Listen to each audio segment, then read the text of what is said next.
Salam sejahtera, anda sedang menonton cerita di Sebalik Berita, tetapi untuk waktu ini mungkin ada yang terlepas berkaitan dengan perkembangan dan juga situasi semasa COVID-19 dalam negara. Kalau boleh saya tunjukkan di iPad saya pada ketika ini. Hari ini angka ataupun kes baharu yang dicatatkan adalah sebanyak 10,972 kes dan kalau diikutkan pecahan mengikut negeri, sudah tentu kita melihat angka yang paling banyak ataupun paling tinggi adalah di Selangor misalnya, angkanya adalah 4,404 kes. Negeri-negeri lain yang mencatatkan 4 angka adalah seperti Negeri Sembilan, 1,340 kes positif COVID-19 dicatatkan pada hari ini.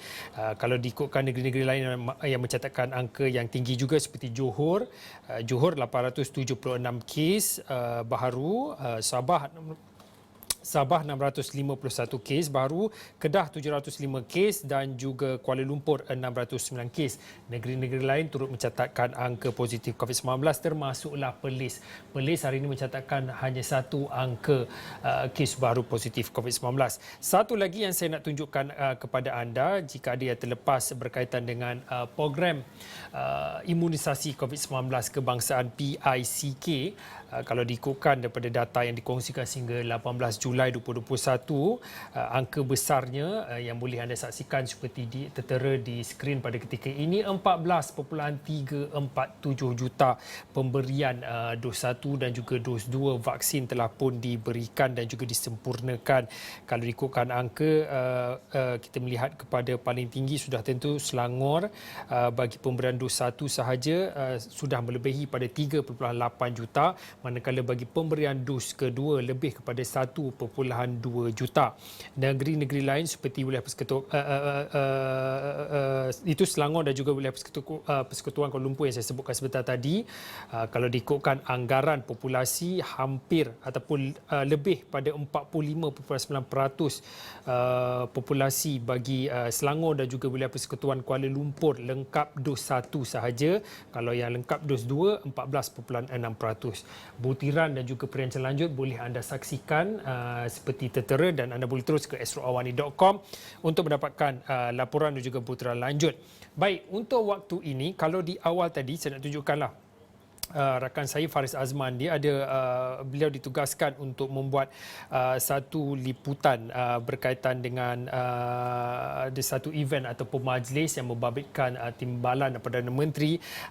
Kalau diikutkan ciapan di Twitternya, kalau boleh saya tunjukkan, pengumuman kelonggaran SOP kepada penerima lengkap 2 dos vaksin, suntikan vaksin akan dibuat selepas Aidiladha. Ini dipetik daripada apa yang disebutkan oleh TPM. TPM itu merujuk pada timbalan Perdana Menteri, dan ada beberapa lagi lah perkara-perkara yang berbangkit dan juga diutarakan oleh Datuk Seri Ismail Sabri Yaakob.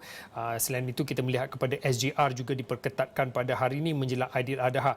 Kalau boleh saya nak terus bersama dengan Faris. Faris, sebelum kita bercakap tentang berita gembira lah bagi sesiapa yang sudah lengkap 2 dos vaksin ini dan apatah lagi yang bakal melengkapkan kedua-dua dosnya, mungkin boleh diceritakan tentang majlis Mindef Prihatin yang berlangsung pada pagi tadi. Kalau diikutkan dan apa yang saya difahamkan, Kementerian Pertahanan melancarkan program tersebut, program yang disebut sebagai Mindef Prihatin selepas ambil kira penularan pandemik COVID-19 di negara ini yang disebut sebagai berada pada tahap yang membimbangkan, dan itu sendiri yang disebutkan oleh Datuk Seri Ismail Sabri Yaakob, yang mana beliau sendiri mengatakan itu adalah antara lain sebagai inisiatif kerajaan untuk melaksanakan untuk membantu untuk meringankan beban khususnya bagi warga kementerian itu. Mungkin boleh dikongsikan butiran lebih lanjut berkaitan dengan program Mindef Prihatin, Faris. Baik, terima kasih Fauzi. Mindef Prihatin ini adalah satu program inisiatif yang diambil oleh ATM dengan syarikat-syarikat di bawah ataupun anak-anak syarikat di bawah seperti LTAT, Bosted dan banyak lagi agensi-agensi ataupun syarikat-syarikat di bawah ATM sendiri, di bawah yang membawa food bank. Kalau kita tahu ketika ini ramai yang membuat food bank, begitu juga dengan ATM. Apa yang dikatakan oleh Timbalan Perdana Menteri sebentar tadi, Datuk Seri Ismail Sabri Yaakob, di mana Mindef Prihatin ini ingin membantu bukan hanya golongan tentera. contohnya, dan bukan hanya kepada bekas veteran dan sebagainya. Sebaliknya juga membantu orang ramai. Jadi apa yang mereka buat dalam Mindef Prihatin ini, di mana food bank ini diletakkan di surau-surau, di masjid-masjid, begitu juga di Pernama. Kalau kita tahu sebenarnya, Fauzi, kalau di dalam army ataupun tentera ini, Pernama adalah satu macam hypermarket khas untuk tentera dengan harganya lebih murah. Jadi Pernama juga akan menyediakan di seluruh negara, kalau anda pergi di mana-mana camp saja, mesti ada satu ke dua Pernama. Jadi di Pernama itu juga orang ramai boleh ambil keperluan, begitu juga dengan tentera, begitu juga dengan siapa saja boleh mengambil food bank itu sendiri. Jadi prihatin inisiatif ini juga jelas Datuk Seri Ismail Sabri sebentar tadi memaklumkan pada pagi tadi di Mindaf yang saya pergi bersama dengan Juru Kamera Rizal. Beliau mengatakan bahawa sudah tiba masanya, seperti mana kita tahu, ATM bukan hanya membantu dari segi Mindef Prihatin semata-mata, tetapi sebelum ini ATM kita tahu HCR, banyak lagi operasi-operasi Ops, Benting dan sebagainya. Kali ini lebih kepada CSR yang akan diteruskan, kata Timbalan Perdana Menteri, khas untuk rakyat Malaysia.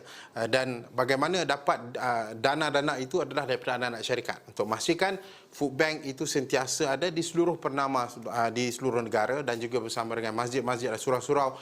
Mereka letakkan di situ, siapa nak ambil boleh ambil barang. Beras, ada tepung, ada gula, ada susu dan sebagainya boleh diletakkan di situ, dan anda siapa-siapa yang memerlukan boleh ambil makanan ataupun barangan-barangan yang telah pun diletakkan di situ. Itu antara Mindef Prihatin yang dimaksudkan oleh Timbalan Perdana Menteri sebentar tadi, Fauzi. Faris, kalau diikutkan dalam tempoh kebelakangan ini, bagi waktu dan juga situasi yang begitu mencabar pada ketika ini, banyak saja inisiatif yang dilakukan, khususnya kita melihat kepada bagaimana inisiatif untuk menghulurkan bantuan kepada golongan yang susah. Kalau disebutkan dan juga dikongsikan oleh Faris sebentar tadi, Mindef Prihatin ataupun barang-barang lah, barang-barang keperluan ini diletakkan di satu tempat. Kalau biasanya ataupun sebelum ini, kita di Astro Awani pernah berkongsi bagaimana ada satu inisiatif yang dilakukan oleh platform digital seperti kitajaga.co, yang mana tak perlu lagi lah nak mengibarkan bendera putih untuk mengkabarkan, untuk memberitahu kepada orang ramai yang pihak ataupun individu terbabit memerlukan bantuan. Tetapi untuk waktu ini, dengan Mindef Prihatin ni, apa cara selain daripada mereka yang terjejas ataupun mereka yang betul-betul memerlukan bantuan perlu hadir ataupun datang ke lokasi yang dinyatakan untuk mendapatkan bekalan itu, ataupun ada cara-cara lain yang sedang dipertimbangkan oleh pihak kementerian? Baik, caranya saya rasa pendekatan yang akan diambil oleh setiap ataupun oleh ATM dalam Mindef Prihatin ini lebih memudahkan kepada seluruh rakyat. Kerana kita tahu masuk ke camp ni bukan mudah, antara kawasan security atau keselamatan kan. Jadi di masjid di surau berhampiran juga akan diletakkan Mindef Prihatin ini atas inisiatif yang telah pun dilancarkan oleh Timbalan Perdana Menteri sebentar tadi. Jadi ada cara-caranya. Yang paling yang saya tahu setakat ini adalah caranya apabila anda memerlukan bantuan, anda boleh berhubung bersama dengan pihak ATM, ataupun anda boleh pergi ke Pernama yang terdekat, yang untuk di mana ada food bank di situ. Seperti mana kita tahu sebelum ni ada di stesen minyak dan sebagainya, food bank yang lebih besar juga disediakan kepada rakyat. Sesiapa saja yang ingin dapatkan barangan keperluan mereka boleh diambil di situ.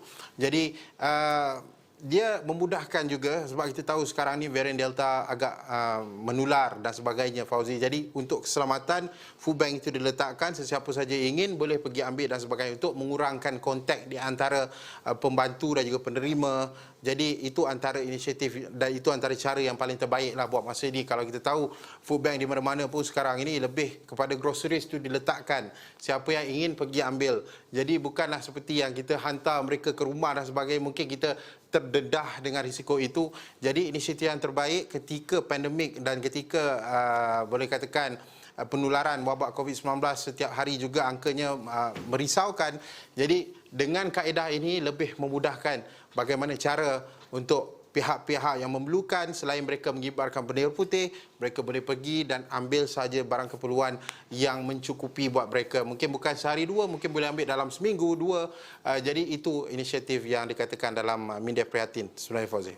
Okey Faris, itu berkaitan dengan Mindef prihatin. Kalau ada yang nak tahu berkaitan dengan maklumat lanjut, anda boleh terus ke adalah platform media rasmi ataupun media sosial rasmi Kementerian Pertahanan. Adalah maklumat-maklumat yang akan dimuat naik di platform itu. Tetapi untuk waktu ini saya sudah pasti bila ada kesempatan, ada kesempatan untuk buat liputan assignment membabitkan VVIP ini, apatah lagi TPM, Timbalan Perdana Menteri, sudah tentu ada perkara-perkara ataupun persoalan-persoalan yang tak sabar kita nak tanyakan. Baru-baru ini Perdana Menteri ada mengumumkan berita gembira khususnya bagi individu yang sudah pun melengkapkan 2 dos. Dan pagi tadi juga difahamkan ada juga perkara yang sama turut ditanya dan juga ada perkara yang membabitkan perkara yang sama juga dimaklumkan. Mungkin boleh diceritakan dan juga mungkin dikongsikan jawapan daripada Timbalan Perdana Menteri khususnya berkaitan dengan kelonggaran SOP khususnya membabitkan individu yang sudah pun melengkapkan 2 dos suntikan vaksin.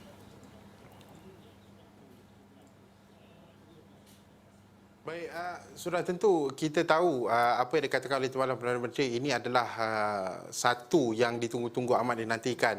Perdana Menteri pada minggu lalu mengatakan bahawa minggu ini, minggu depan iaitu minggu ini adalah minggu di mana kita akan ketahui bagaimana kelonggaran SOP itu, apakah 2 vaksin penerima ini akan dibenarkan rentas daerah atau rentas negeri.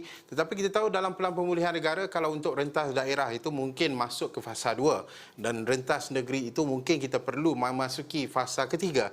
Tetapi apa yang dikatakan oleh Timbalan Perdana Menteri Datuk Seri Ismail Sabri sebentar tadi, pada pagi tadi, mengatakan bahawa ia masih lagi dikaji oleh jawatan kuasa JKJAV. Kerana apa, Fauzi? Sebab kita tahu yang menerima 2 dos lengkap, ya betul, tetapi masih ada di luar sana di mana seperti mana kita tahu kerajaan sedang mempercepatkan PICK. Seperti mana baru-baru ini sebentar tadi juga dikatakan oleh CITF, Selangor dan Kuala Lumpur boleh walk in pada 1 Ogos khas untuk warga yang tidak mempunyai dokumen dan juga rakyat Malaysia yang telah pun mendaftar MySejahtera tetapi tiada temu janji. Jadi benda ini agak synchronize, agak selari dengan apa yang dikatakan oleh Timbalan Perdana Menteri bahawa dalam masa terdekat iaitu selepas Hari Raya Aidilfitri, mungkin Adi Adha, mungkin besok, mungkin lusa, mungkin dalam tempoh-tempoh terdekat ini akan diumumkan mengenai SOP itu sudah tentu menjadi persoalan besar. Apakah kelonggarannya? Sebab saya tahu di dalam kita tahu laman sosial juga ada yang menyatakan bahawa mereka risau kerana varian Delta, kita ada Alpha, kita ada Theta dan banyak lagi varian yang masih lagi menular. Jadi apakah jenis kelonggaran itu masih lagi belum terjawab dan akan diumumkan kelak selepas Aidiladha nanti.